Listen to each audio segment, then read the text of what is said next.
Begin this Wednesday night with a Fox News alert.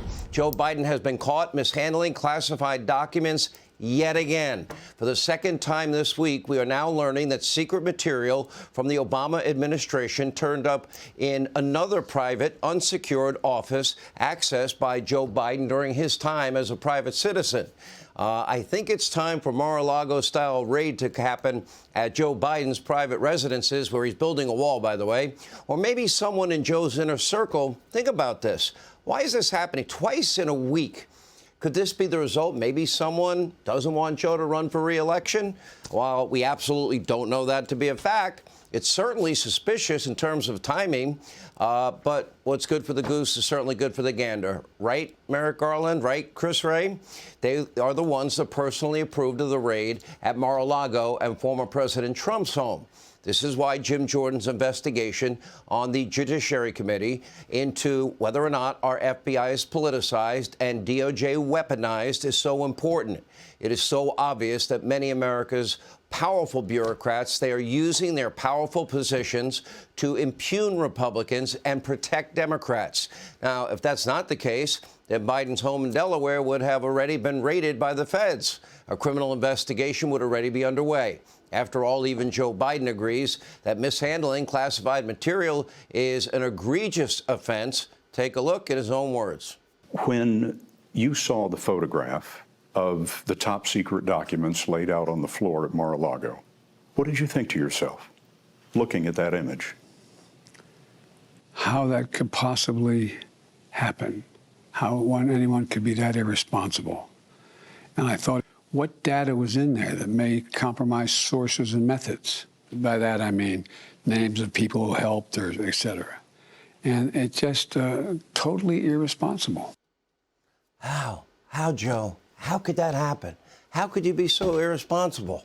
Anyway, today our very own Peter Doocy asked the White House press secretary if the president still believes that it's irresponsible to mishandle classified material. Needless to say, Karine Jean-Pierre was not able to answer the question. She had a tough day. Oh, well, take a look.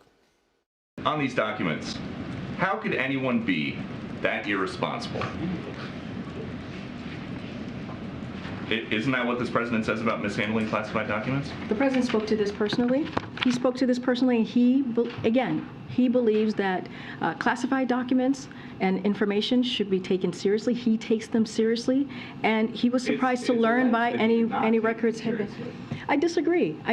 Here's what happened. Once then why is there a Justice Department? Well, let me explain to you the process. Here's what happened when his lawyers found out that the documents were there. They immediately turned them over to their archives. But they were there they in the first immediately place. turned them over to the archives. They did the right thing. I'm not going to go into specifics, but what I am reiterating to you is what you heard from the president yourself, Peter, which is how he saw the process and how he respects and truly respects and takes this very seriously.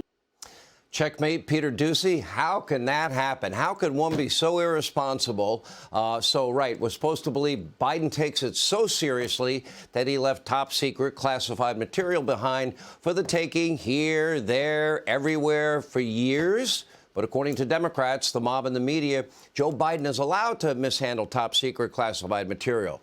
Now, when Donald Trump is accused of mishandling documents, then it becomes a national security crisis. But if Joe Biden does it, no big deal. For example, look at the Washington Post. Their fact checker, so-called fact checker. Who's going to fact check the fact checker?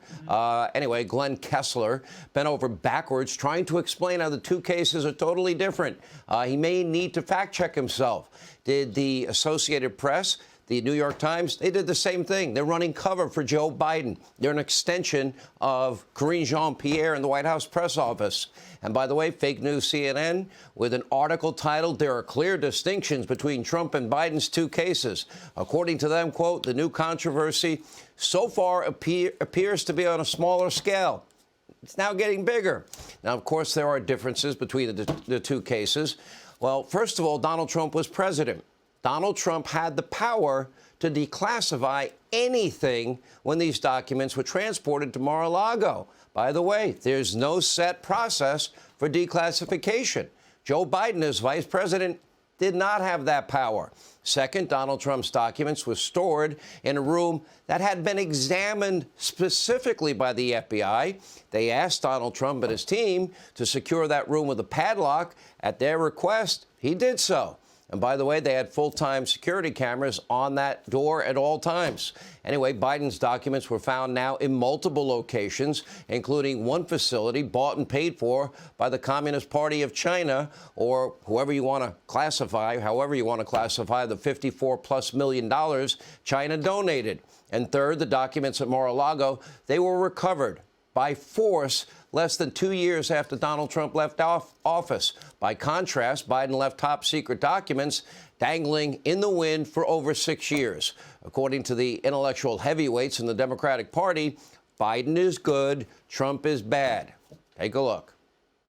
And the intelligence community needs to do its risk and damage assessment about how Donald Trump's very reckless handling of these documents might have harmed our national security. This is going to be politicized. I imagine it is already been politicized by those on the right and the former president. If the Trump people represented that they provided all the classified or national security information and didn't, that's a serious problem. Well, we see no evidence of deliberate intent or obstruction of justice as we see in the case of Donald Trump and Mar-a-Lago. This was not a mistake that these documents landed, at Mar-a-Lago. This is what he intended. And it also, by the way, shows that they really want to get these documents back. And every second that they're at this beach house in the possession of Donald Trump is a risk to our national security. Well, we all know that Trump is a liar and a thief, We know that. So it's not that big a jump to say that he obstructed and he lied. We don't think that Biden is a liar and a thief, so we give him the benefit of the doubt. So the blatant bias, the blatant hypocrisy is probably now worse than ever, but not just from Democrats and the media mob. Again, America's once trusted institutions, they're worse. Just look at the two-tiered justice system we have and handed down from the FBI and the DOJ. They treated Capitol rioters like terrorists. They gave Portland rioters, there were 574 riots in the summer of 2020, 574.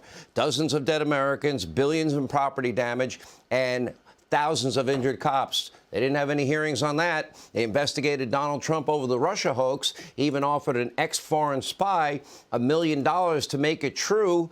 But guess what? They won't dare touch the bribery, corruption allegations against the Biden family syndicate. Now, they conducted early morning raids in tactical gear against numerous Trump associates, even Trump himself, and yet not even Hunter, who recovered his, we've recorded his many crimes, gets any of the same treatment. They give Hillary Clinton, she was probably the worst of everybody, a free pass. She mishandled top secret classified documents. She's the one that deleted 33,000 emails, remember, with BleachBit, to take cover in terms of her record and background. We have no idea where the 33,000 emails said or where they are. The media mob, they don't care. Democracy dies in darkness, doesn't it? Or is that just a cute motto over at the Washington Post and not really a principled belief that so-called journalists at nearly every paper, nearly every news outlet are only interested in protecting Democrats and our federal government instead of actually holding them accountable? Hey, Sean Hannity here. Hey, click here to subscribe to Fox News YouTube page and catch our hottest interviews and most compelling analysis. You will not get it anywhere else.